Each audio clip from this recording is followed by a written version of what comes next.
وما أدراك ما ليلة القدر ليلة القدر خير من 1000 شهر تنزل الملائكة والروح فيها بإذن ربهم من كل أمر سلام هي حتى مطلع الفجر. وقال رسول الله صلى الله عليه وسلم من قام ليلة القدر إيمانا واحتسابا غفر له ما تقدم من ذنبه او كما قال علیہ السلام. صدق اللہ و صدق رسولہ النبی الکریم. محبت سے درود شریف پڑھ لیجیے سب حضرات.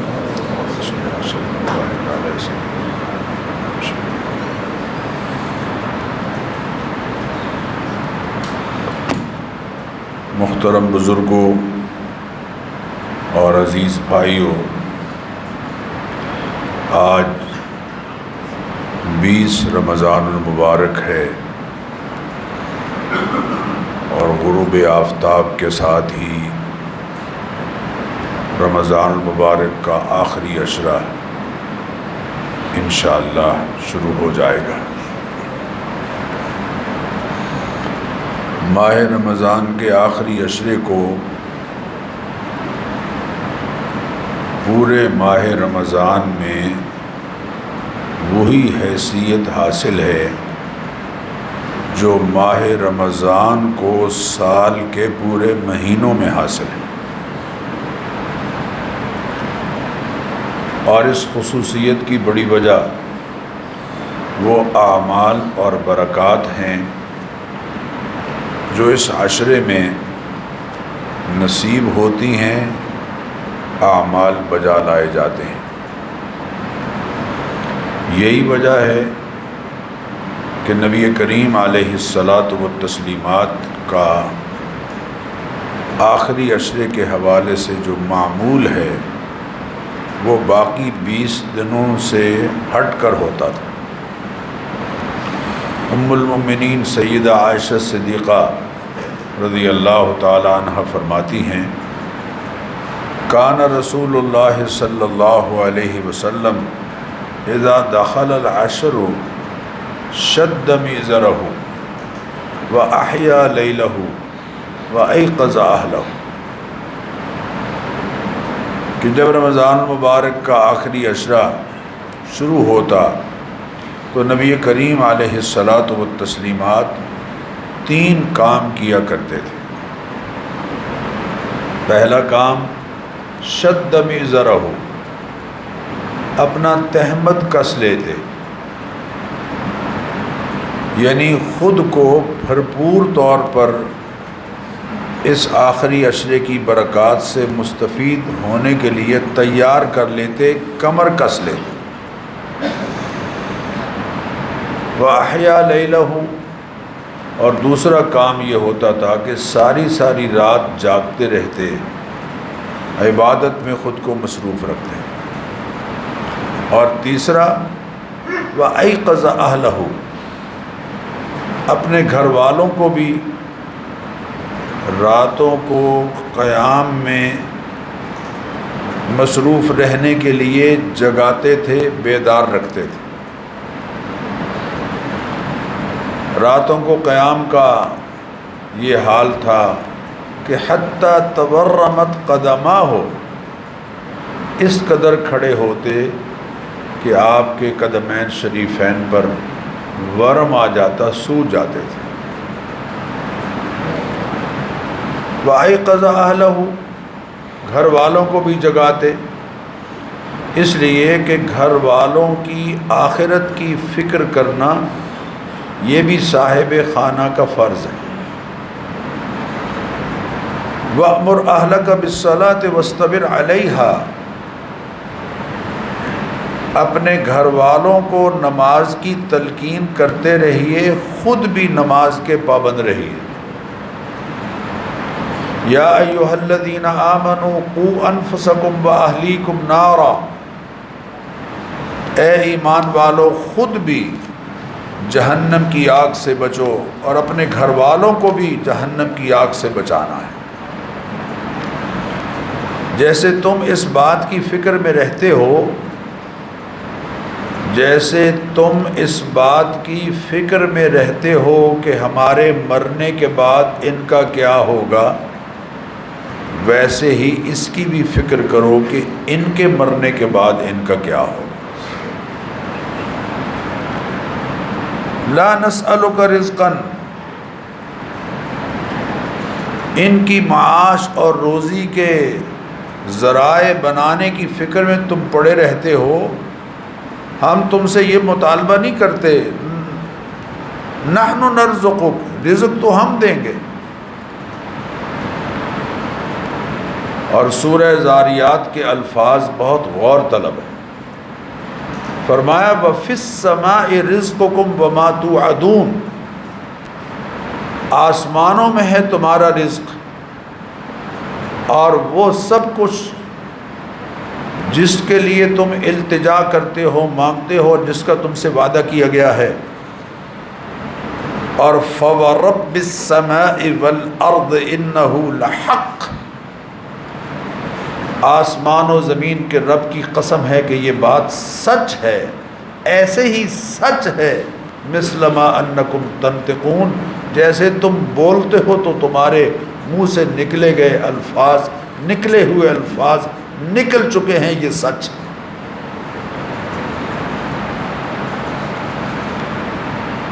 ان الذین تعبدون من دون اللہ، جن کو تم اللہ تعالیٰ کے سوا معبود مانتے ہو اور سمجھتے ہو کہ رزق کے فیصلے تمہارے یہ کریں گے،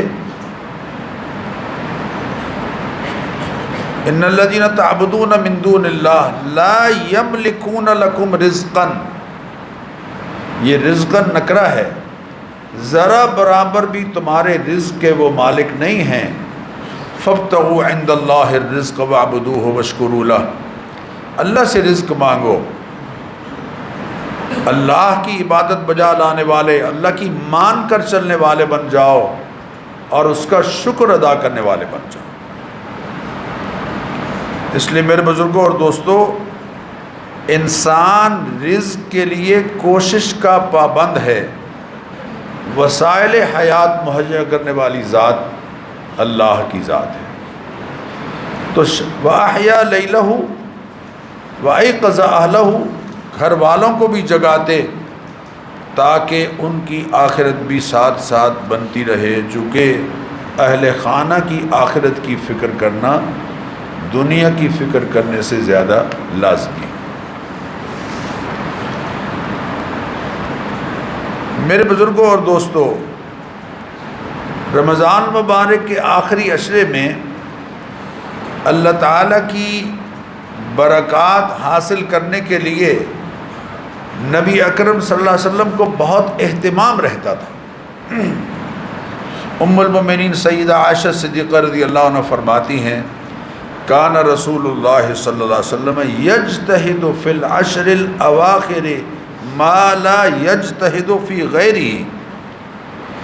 صحیح مسلم میں اس حدیث کو ذکر کیا گیا ہے کہ نبی اکرم صلی اللہ علیہ وسلم کو اس آخری عشرے میں اس قدر اہتمام رہتا تھا، اتنا مجاہدہ کرتے تھے اور اتنی مشقت اٹھاتے تھے کہ جتنی مشقت دوسرے دنوں میں آپ نہیں اٹھاتے تھے۔ آخری عشرے میں دن کے روزے کے علاوہ چند اعمال ایسے ہیں کہ جن کی وجہ سے اس عشرے کی قدر و منزلت بڑھ جاتی ہے۔ بس میں آپ سے درخواست کروں گا اس پر ذرا آپ کی توجہ ہو۔ آخری عشرے کا پہلا نمایاں عمل اعتکاف ہے، اور اعتکاف کی 3 قسمیں ہیں، ایک نفل اعتکاف ہے، ایک سنت اعتکاف ہے، ایک واجب اعتکاف ہے۔ نفلی اعتکاف کا مطلب یہ ہے کہ جتنی دیر میں مسجد میں رہوں گا اتنی دیر کے اعتکاف کی نیت کرتا ہوں، جتنی دیر میں مسجد میں رہوں گا اتنی دیر کے اعتکاف کی نیت کرتا ہوں۔ آپ سب نیت کر لیجئے۔ یہ اعتکاف 1 منٹ سے لے کر 1 گھنٹے، 1 دن، 2 دن، 3 دن، 4 دن، 5 دن تک ہو سکتا ہے، اس سے زائد وقت کا بھی ہو سکتا ہے۔ اس میں جتنا وقت مسجد میں گزرے گا، دیگر اعمال کے اجر کے ساتھ ساتھ اعتکاف کا اجر بھی اللہ تعالیٰ عطا فرمائے۔ میں دن میں دفتر میں چلا جاتا ہوں، شام کو افطار کے بعد مسجد میں، مغرب کے بعد عشاء کے بعد سحری تک مسجد میں رہوں، اور سحری کے لیے گھر چلا جاؤں، پھر فجر کی نماز مسجد میں پڑھوں، اور پھر اشراق تک مسجد میں رہوں، نفلی اعتکاف ہے۔ اس میں جتنا وقت مسجد میں گزرے گا، دیگر اعمال کے اجر کے ساتھ ساتھ اعتکاف کا بھی اللہ ثواب عطا فرمائیں گے۔ اور جب بھی مسجد میں سے نکلیں گے، یہ اعتکاف ٹوٹے گا نہیں بلکہ مکمل ہو جائے گا۔ میں نے ٹوٹے گا نہیں اس لیے کہا ہے کہ سنت اعتکاف اگر ٹوٹ جائے تو اس کی تو قضا ہوتی ہے 1 دن، لیکن اس کی کوئی قضا نہیں۔ جب بھی مسجد سے نکلیں گے یا اعتکاف کے ٹوٹ جانے والے اعمال میں سے کوئی عمل کریں گے تو یہ نفلی اعتکاف مکمل ہو جائے گا، ختم ہو جائے گا۔ یہ اعتکاف ہر نمازی ہر نماز کے وقت بھی کر سکتا ہے، صرف نیت ہے، اس کے علاوہ اس کی کوئی شرط نہیں ہے۔ لہذا دفتروں، دکانوں یا دن کے وقت کاروبار زندگی کے لیے اپنے گھر یا محلے سے باہر جانے والے جو لوگ ہیں، وہ افطار کے بعد مسجد آ جائیں اور اشراق تک مسجد میں رہیں، اور پھر اپنے کاروبار زندگی میں مشغول ہو جائیں، تو یقیناً یہ ثواب وہ حاصل کر سکتے ہیں۔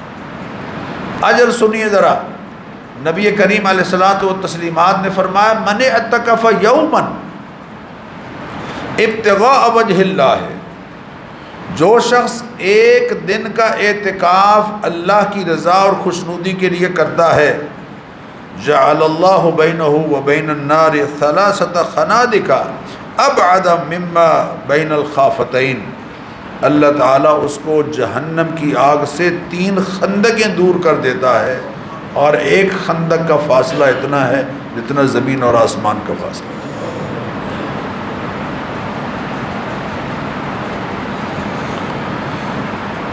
اور نفلی اعتکاف میں جایا بھی جا سکتا ہے یکدم۔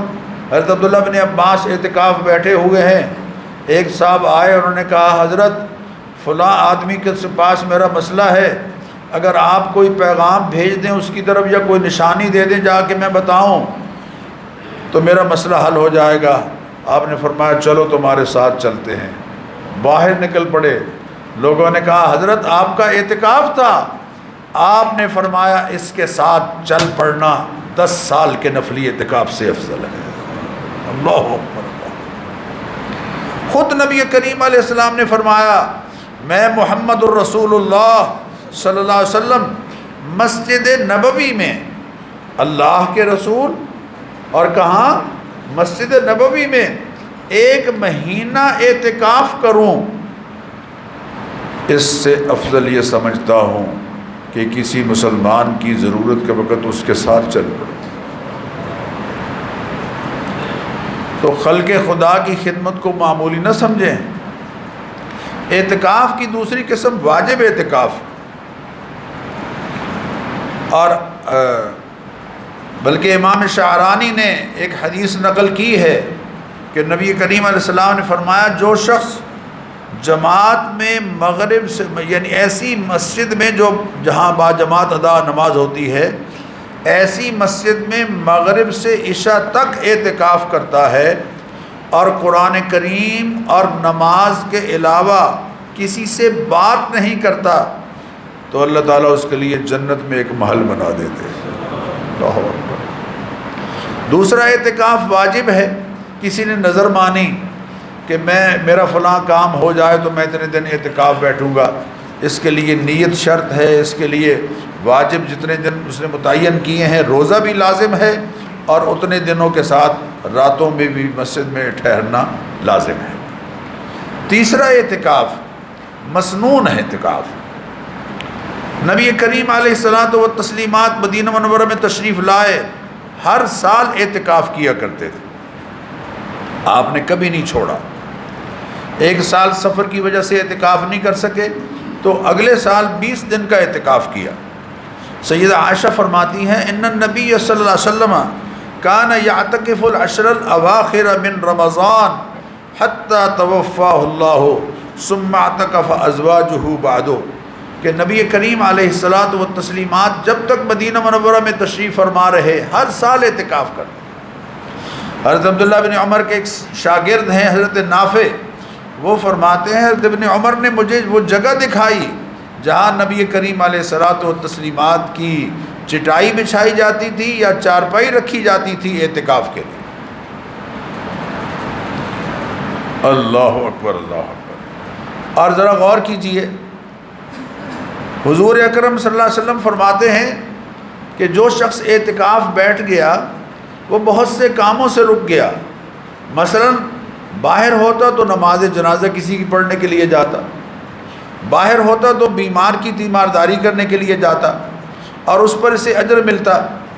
چنانچہ اگر یہ اعتکاف بیٹھا ہے، کان رسول اللہ صلی اللہ علیہ وسلم قال فی المعتکف هو یعتکف الذنوب ویجری له من الحسنات کعامل الحسنات کلها، گناہوں سے تو یہ بچ گیا ہے، بد نظری سے بچ گیا ہے، غیبت سے بچ گیا ہے، کسی کو دھوکہ دینے سے بچ گیا ہے، بہت سے کاموں سے یہ بچ گیا ہے، گناہوں سے تو یہ بچ گیا ہے، لیکن وہ نیکیاں جو باہر رہ کر یہ بجا لا سکتا تھا اور اعتکاف کی وجہ سے وہ بجا نہیں لا پا رہا، اللہ اس کو بغیر ان نیکیوں کے بجا لائے کے ہی پورا اجر عطا فرمائے۔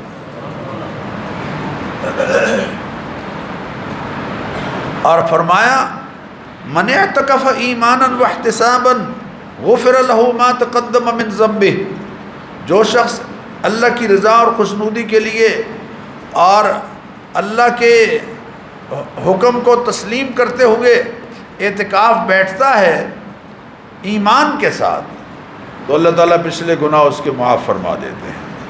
بلکہ فرمایا من اعتکف عشرا فی رمضان کان کحجتین وعمرتین، جو شخص رمضان کے آخری عشرے کا اعتکاف بیٹھتا ہے اللہ اس کو 2 مقبول حج اور 2 مقبول عمروں کا ثواب عطا فرما دیتا۔ اللہ اکبر اللہ۔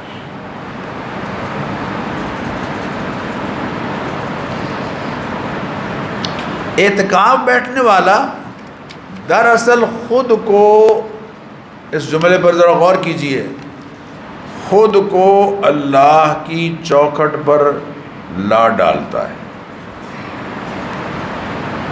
کسی سے کو بات منوانی ہو اس کے دروازے پہ جا کے بیٹھ جاؤ کہ بھائی صاحب ہم تو نہیں جائیں گے جب تک ہمیں یہ چیز ملے گی نہیں۔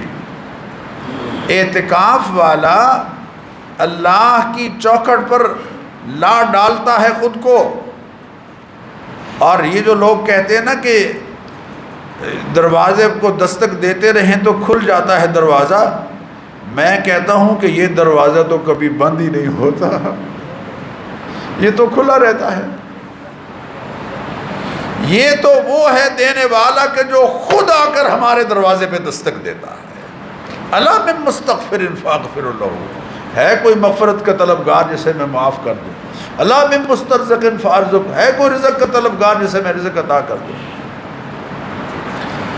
اس کی چوکھٹ پر اعتکاف والا جب خود کو لا ڈالتا ہے تو پھر اس کا کرم کہ اس کے گناہوں کو اللہ معاف فرما دیتے ہیں۔ اعتکاف کا ایک بڑا فائدہ، اعتکاف کا ایک بڑا فائدہ لیلۃ القدر کا نصیب ہونا ہے۔ جو شخص اعتکاف میں بیٹھا ہوا ہے وہ مسجد میں سو رہا ہو، جاگ رہا ہو، گپ شپ نہ کر رہا ہو، اللہ تعالیٰ اس کو یقیناً لیلۃ القدر نصیب فرما دے۔ میرے بزرگوں اور دوستوں، رمضان مبارک کے آخری عشرے کی ایک بڑی نعمت لیلۃ القدر ہے۔ نبی کریم علیہ الصلاۃ والتسلیمات کا معمول، حضرت عائشہ فرماتی ہیں ان رسول اللہ صلی اللہ علیہ وسلم قال، آپ صلی اللہ علیہ وسلم نے ارشاد فرمایا لیلۃ القدر کو رمضان کے آخری عشرے کی تاک راتوں میں تلاش کرو۔ رمضان کے آخری عشرے کی تاک راتوں میں خاص طور پر اہتمام کے ساتھ لیلۃ القدر کی تلاش میں بیدار رہو۔ حضرت ابو سعید خدری فرماتے ہیں نبی کریم علیہ الصلوۃ والتسلیمات رمضان کے مہینے میں ترکی خیمے میں اعتکاف کر رہے تھے۔ پہلے 10 دن اعتکاف کیا، آپ نے فرمایا لیلۃ القدر نہیں آئی۔ پھر دوسرے 10 دن اعتکاف کیا، پھر فرمایا لیلۃ القدر نہیں نظر آئی۔ پھر فرمایا تیسرے عشرے کے حوالے سے فرمایا کہ اس آخری عشرے کی تاک راتوں میں یا آخری عشرے میں لیلۃ القدر کو تلاش کرو۔ اور لیلۃ القدر کون سی ہے؟ لیلۃ القدر خیر من الف شہر۔ یہ الف کا جو لفظ ہے یہ عربوں میں گنتی کا آخری عدد ہے۔ عربی میں گنتی کا آخری عدد کیا ہے؟ الف۔ اس سے آگے جب بھی گنتی آئے گی آلاف کے ساتھ ساتھ آئے گی۔ آخری عدد کا ذکر کر کے سمجھایا یہ ہے کہ لیلۃ القدر میں جو کچھ نصیب ہونے والا ہے اس کی گنتی کی کوئی انتہا ہی نہیں ہے۔ لیلۃ القدر خیر من الف شہر۔ اور حضور اکرم صلی اللہ علیہ وسلم نے فرمایا ان اللہ، یہ میرے اور آپ کے لیے خوشخبری ہے، ذرا غور سے سنیے۔ نبی کریم علیہ الصلوۃ والتسلیمات کے اس ارشاد کے راوی ہیں حضرت انس رضی اللہ تعالیٰ عنہ، فرماتے ہیں نبی کریم علیہ الصلوۃ والتسلیمات نے ارشاد فرمایا ان اللہ وہب لامتی لیلۃ القدر لم یعطها من کان قبلہم۔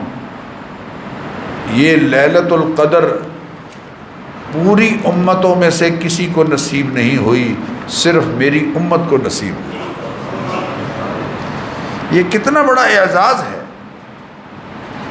اور فرمایا اذا کان لیلۃ القدر، جب لیلۃ القدر ہوتی ہے، قدر کی رات جب آتی ہے، نزل جبریل فی کبکبۃ من الملائکہ، تو جبریل امین فرشتوں کے جلو میں، فرشتوں کی جماعت کے جلو میں زمین پر آتے ہیں اور یصلون، سن لیجئے، یصلون علی کل عبد قائم او قاعد یذکر اللہ عز وجل، جو بھی کھڑے ہو کر یا بیٹھ کر اللہ کا ذکر کر رہا ہوتا ہے، جبریل امین آ کر ان سے مصافحہ کرتے ہیں اور فرشتے ان سے مصافحہ کرتے ہیں اور ان کی دعاؤں پر آمین کہتے ہیں، ان کے لیے دعائیں کرتے ہیں، ان کی دعاؤں پر آمین کہتے ہیں۔ حضرت عبداللہ بن عباس رضی اللہ تعالیٰ عنہ سے حدیث کے راوی ہیں۔ تو میرے بزرگوں اور دوستوں، پوری کوشش کیجئے کہ ہمیں یہ رات نصیب ہو، کیونکہ اس رات کے اجر سے محرومی بہت بڑی محرومی ہے۔ آپ صلی اللہ علیہ وسلم نے ارشاد فرمایا من قام لیلۃ القدر ایمانا واحتسابا غفر له ما تقدم من ذنبه، جو آدمی لیلۃ القدر میں قیام کرتا ہے اللہ کی رضا اور خوشنودی کے لیے، اس کے پچھلے گناہ معاف فرما دیتے ہیں اللہ تعالیٰ۔ اور فرمایا من حرمها فقد حرم الخیر کلہ، جو اس رات کی برکت سے محروم رہا وہ انتہا درجے کا ہر طرح سے رحمت سے محروم انسان۔ اب ذرا غور کیجئے جو میں بات آپ سے عرض کر رہا ہوں کہ اس رات کو پانے کے لیے ساری رات جاگنا ضروری نہیں۔ جو جاگیں سبحان اللہ بڑے خوش نصیب ہیں، لیکن ساری رات جاگنا ضروری نہیں۔ اگر گناہوں کے کاموں سے بچتے ہوئے اس رات کی تھوڑی سی بھی عبادت کر، اس رات کے تھوڑے سے وقت میں بھی عبادت کر لی تو آپ کو شب قدر کی فضیلت حاصل ہو۔ اور بہتر یہ ہے کہ اکیلے میں یہ سارے کام کریں، کیونکہ جہاں مجلس ہوتی ہے وہاں غیبت آ جاتی ہے۔ جہاں مجلس ہوتی ہے وہاں غیبت آ جاتی ہے، وہاں گپ شپ آ جاتی ہے، اور مسجد میں دنیاوی باتوں میں خود کو مشغول رکھنا اپنی نیکیوں کو آگ لگانا ہے۔ اکیلے میں اللہ کی عبادت کریں، لیکن اگر یکسوئی میسر ہے اعتکاف والوں کو اور وہ اپنے اپنے خیموں میں کر رہے ہیں عبادت تو بہت اچھا ہے۔ بلکہ ایک آسان ترکیب آپ کو بتا دوں اس رات کو پانے کی، آپ انشاءاللہ اسے حاصل کریں گے نا۔ جو شخص مغرب اور عشاء اور فجر کی نماز با جماعت ادا کرتا ہے اس کو لیلۃ القدر یقیناً نصیب ہو جاتی ہے۔ حضرت انس فرماتے ہیں نبی کریم علیہ السلام نے ارشاد فرمایا، جس شخص نے سارے رمضان مغرب اور عشاء جماعت کے ساتھ پڑھی اس نے شب قدر کا بڑا حصہ پا لیا۔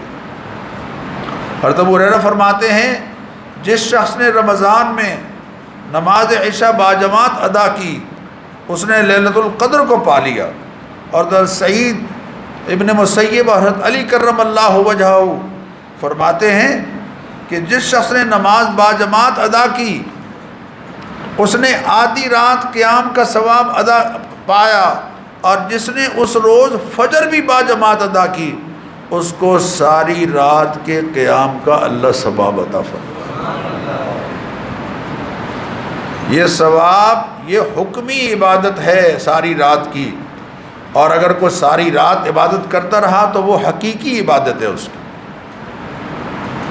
اور لیلۃ القدر سے محروم نہ رہنا، قدر کے معنی ایک تو ہیں قدر و منزلت کے، اس کے وقار میں اس کی قدر میں اللہ تعالیٰ اضافہ فرمائے جیسے ہم کہتے ہیں، اور ایک قدر کا معنی ہے بجٹ کی رات، کہ اس رات اللہ تعالیٰ تقدیر کے جو فیصلے ہیں قضاء و قدر کے وہ کارکنان قضاء و قدر کے سپرد کر دیتے ہیں۔ فیہا یفرق کل امر حکیم امرا من عندنا انا کنا مرسلین۔ اور ایک قدر کے معنی ہیں تنگی کے، ومن قدر علیہ رزقہ، جس پر رزق تنگ کر دیا گیا۔ اور لیلۃ القدر کو بھی قدر اس لیے کہتے ہیں کہ اس رات اللہ کی رحمت کے فرشتے اتنے زمین پر اترتے ہیں کہ زمین باوجود وسعت کے تنگ ہو جاتی ہے۔ تو لیلۃ القدر سے بھرپور فائدہ اٹھانا ہے۔ اللہ اکبر اللہ اکبر۔ حضرت عبداللہ بن عباس فرماتے ہیں کہ جبریل امین اس رات آتے ہیں اور اللہ تعالیٰ کی رحمتوں سے مستفید کرتے ہیں لوگوں کو، لیکن 4 بندے ایسے ہیں جو اس رات بخشش سے محروم رہتے ہیں۔ 4 بندے ایسے ہیں کہ جو اس رات اللہ کی رحمت کی نظر سے محروم رہتے ہیں۔ پہلا، صحابہ نے عرض کیا یا رسول اللہ وہ کون لوگ ہیں؟ آپ نے فرمایا مسلسل شراب پینے کا عادی، دوسرا والدین کا نافرمان، اور تیسرا قطع رحمی کرنے والا، رشتے توڑنے والا، اور چوتھا مشاحن۔ یا رسول اللہ یہ مشاحن کون ہے؟ فرمایا جس کے سینے میں دوسروں کا کینہ موجود ہے۔ خاص طور پر ہمارے بزرگ فرمایا کرتے تھے کہ علماء کا جو گوشت ہے یہ بڑا زہریلا ہے، یعنی ان کی غیبت سے خاص طور پر اپنے آپ کو بچاؤ۔ حدیث میں ہے کن عالمن، یا تو عالم بن جا، اور متعلمن، یا شاگرد بن جا، لرنر سیکھنے والا بن جا، او مستمعن، یا کان لگا کر یکسوئی سے ان کی بات سننے والا بن جا، او محبن، یا ان کے ساتھ محبت کرنے والا بن جا، ولا تکن خامسن، 5واں نہ ہونا ورنہ ہلاک ہو جائے گا۔ اور 5واں فرمایا وہ ہے جو ان کا بغض سینے میں پال لے۔ اس لیے میرے بزرگوں اور دوستوں، یہ 4 آدمی وہ ہیں کہ جن کے گناہ توبہ سے معاف ہوں گے، توبہ تو بالکل گناہوں کو صاف کر دیتی ہے۔ اگر شرابی توبہ سے معافی مانگتا ہے، توبہ کے ذریعے سے معافی مانگتا ہے، اگر ماں باپ کا نافرمان آئندہ نافرمانی سے باز آتا ہے اور معافی مانگتا ہے، قطع رحمی کی بجائے صلہ رحمی پر آ جاتا ہے، اور کینے سے اور بغض سے اور حسد سے سینے کو صاف کر لیتا ہے، تو پھر اس کے لیے تو بخشش ہی بخشش ہے۔ اور اہم بات ذرا اس پر بھی غور کیجئے کہ جب بھی لیلۃ القدر نصیب ہو، بلکہ پتہ چلے یا نہ چلے، یہ جو ہمارے ہاں کہتے ہیں نا جی کہ رات بس ایک تھوڑے سے وقت میں آتی ہے، سارے درخت نیچے گر جاتے ہیں اور پانی جو ہے وہ کھارا میٹھا ہو جاتا ہے، یہ علامات جو لوگ بیان کرتے ہیں ان کی کوئی حقیقت نہیں ہے۔ اللہ خود قرآن کریم میں فرما رہے ہیں یہ حتی مطلع الفجر، یہ غروب آفتاب سے شروع ہوتی ہے اور صبح صادق کے طلوع ہونے تک جاری رہتی ہے، اور اس سارے وقت میں جب بھی آپ عبادت کریں گے آپ کی عبادت لیلۃ القدر میں ہی شمار ہو۔ اس لیے قرآن کریم کی تلاوت کریں، درود پاک پڑھیں، استغفار تیسرا کلمہ، اور قیام میں نوافل بیٹھ کر اللہ تعالیٰ کا ذکر، اور خاص طور پر دعاؤں کا اہتمام۔ حضرت عائشہ فرماتی ہیں قلت یا رسول اللہ، میں نے اللہ کے رسول صلی اللہ علیہ وسلم سے عرض کی کہ اگر مجھے کسی طرح سے معلوم ہو جائے کہ آج لیلۃ القدر ہے تو ما اقول فیہا، میں اس وقت کیا کہوں، اللہ سے کیا عرض کروں؟ تو حضور اکرم صلی اللہ علیہ وسلم نے فرمایا اے عائشہ قولی اللہم انک عفو تحب العفو فاعف عنی، اے اللہ تو معاف کرنے والا ہے، معاف کرنا تیری ادا ہے، تجھے پسند ہے، مجھے بھی معاف کر دے۔ کتنی بے ساختگی ہے اس میں، اللہ اکبر، کوئی بناوٹ نہیں اس دعا میں۔ یہاں میں آپ سے عرض کروں، خدا را اس پر ذرا دھیان دیجئے کہ قرآن کریم نے انسان کو سب سے بڑا یہ یقین دلایا ہے کہ تمہارا رب تمہارے بالکل قریب ہے۔ لوگوں نے بہت سارے راستے اختیار کیے کہ جی اللہ تک پہنچنے کے لیے پہلے بہت سارے وسیلے ضروری ہیں، جب تک ان کو اختیار نہیں کریں گے تو آپ اللہ تک نہیں پہنچ سکتے۔ جناب چھت پر چڑھنا ہو تو سیڑھی کی ضرورت ہے، اور افسر کو ملنا ہو تو پے کی ضرورت ہے۔ لا تضربوا للہ الامثال، خبردار اللہ کے لیے مثالیں مت فٹ کرو، یہ مثالیں اپنے پاس رکھو۔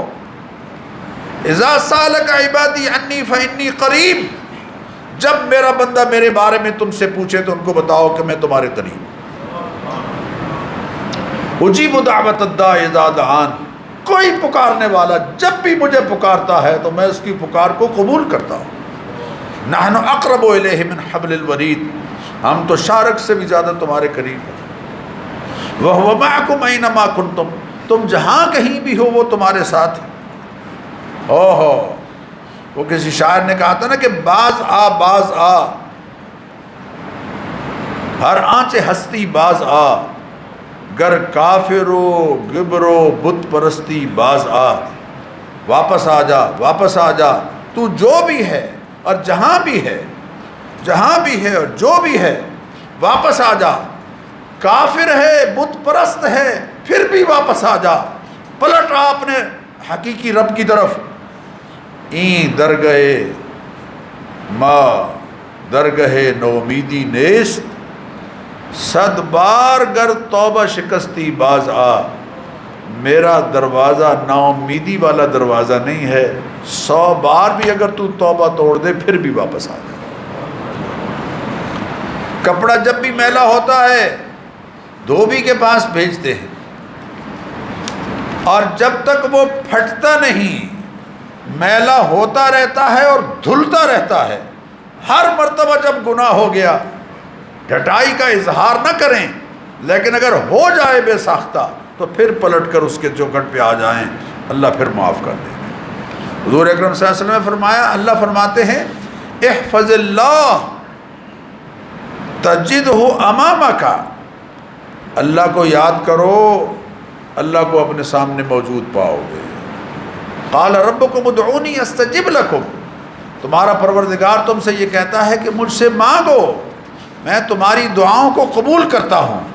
اور ان الذین یستکبرون عن عبادتی سیدخلون جہنم داخرین، جو مجھ سے مانگنے سے انکار کرتے ہیں ان کے لیے پھر جہنم ہے۔ یہ وہ در ہے کہ جہاں نہ مانگے تو ناراض، دنیا میں بار بار مانگو تو لوگ ناراض ہو جاتے ہیں، یہاں نہ مانگو تو یہ ناراض ہو جاتا ہے۔ اللہ اکبر اللہ۔ اور اب ذرا اس پر بھی غور کیجئے کہ دعا مانگنے کا میرے محبوب نے کیا سلیقہ سکھایا ہے۔ سبحان اللہ سبحان اللہ۔ سیدہ خدیجہ الکبریٰ رضی اللہ تعالیٰ عنہ جیسی غم گسار بیوی اور دفاع کے لیے سپر بننے والے حضرت جناب ابی طالب کے انتقال کے بعد نبی اکرم صلی اللہ علیہ وسلم طائف کا سفر کرتے ہیں اور اس حال میں پلٹ رہے ہیں کہ پاؤں میں خون جمع ہوا ہے، لہو لہان ہے پاؤں، اور زخموں سے چور جسم ہے، اور صدموں سے لبریز دل ہے۔ اور اس حال میں طائف سے واپسی پر ایک کھلی جگہ پر بیٹھ جاتے ہیں، سوائے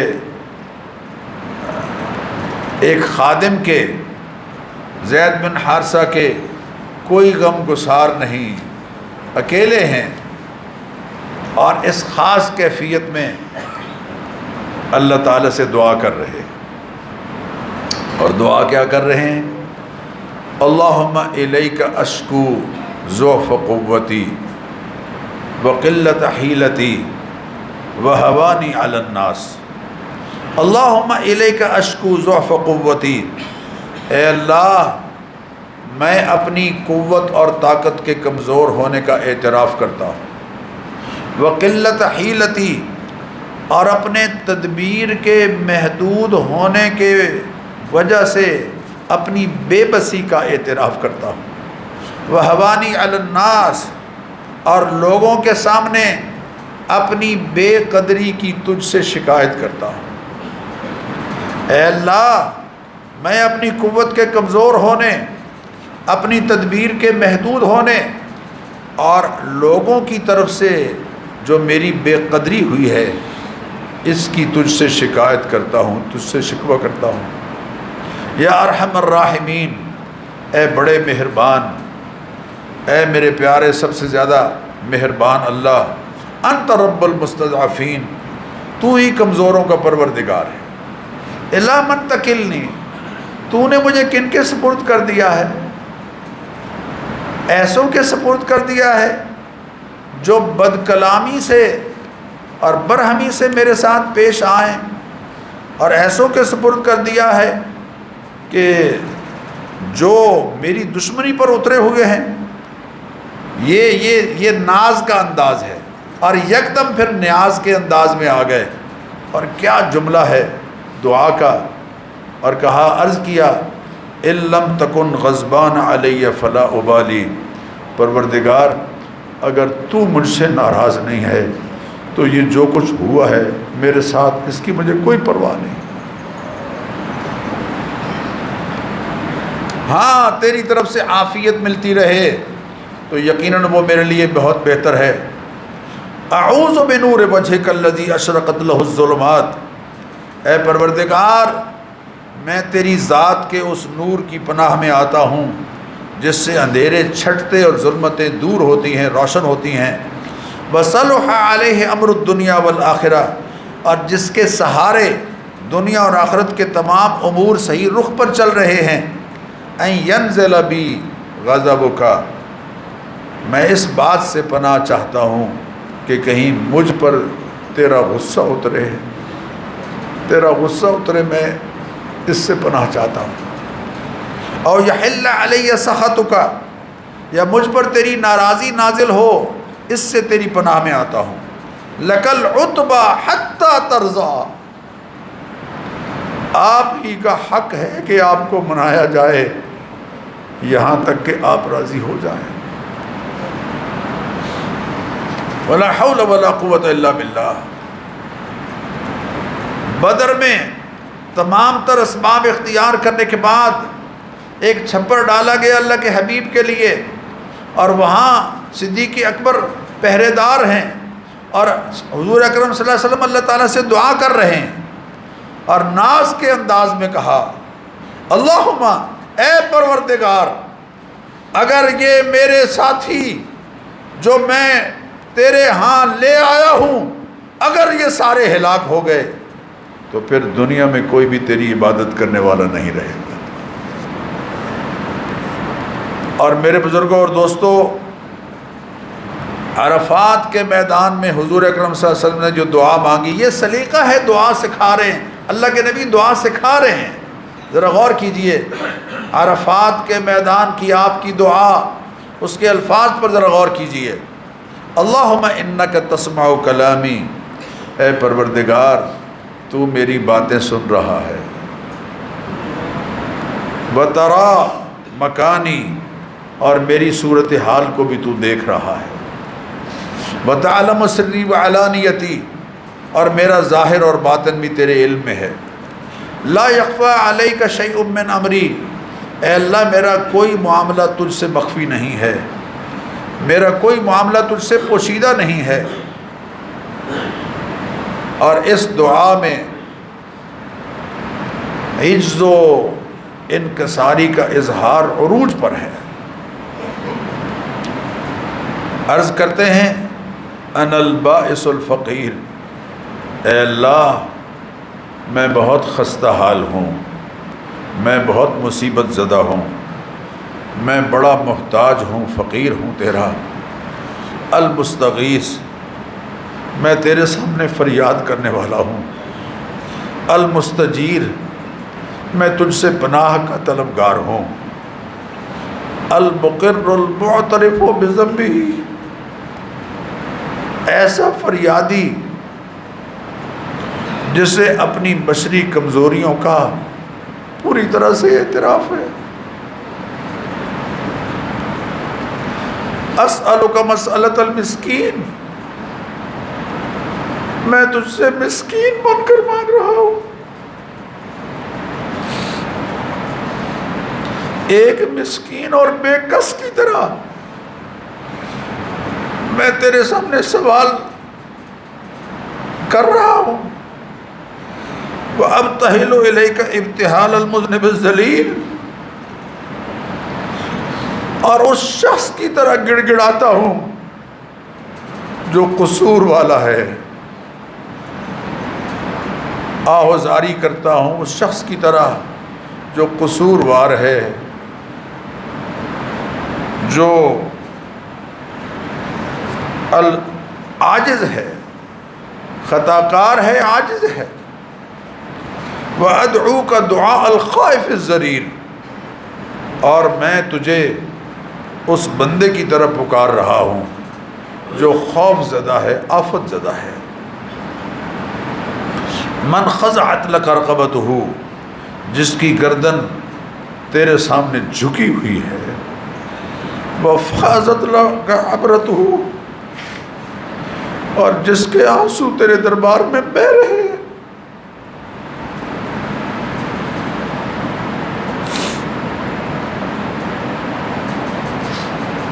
وَذَلَّ لَكَ جَسَدُهُ، اور جس کا بدن احساس پستی سے دبا ہوا ہے، جھکا ہوا ہے۔ وَرَغِمَ لَكَ أَنفُهُ، اور جو احساس ندامت سے تیرے سامنے اپنی ناک رگڑ رہا ہے۔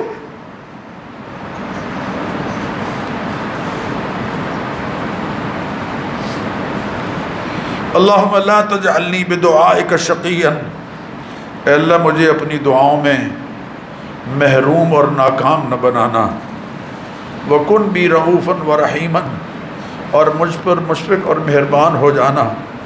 یا خیر المسئولین، اے سب سے بہتر وہ ہستی جس سے مانگا جاتا ہے۔ ویا خیر المعطین، اور اے دینے والوں میں سب سے زیادہ بہتر۔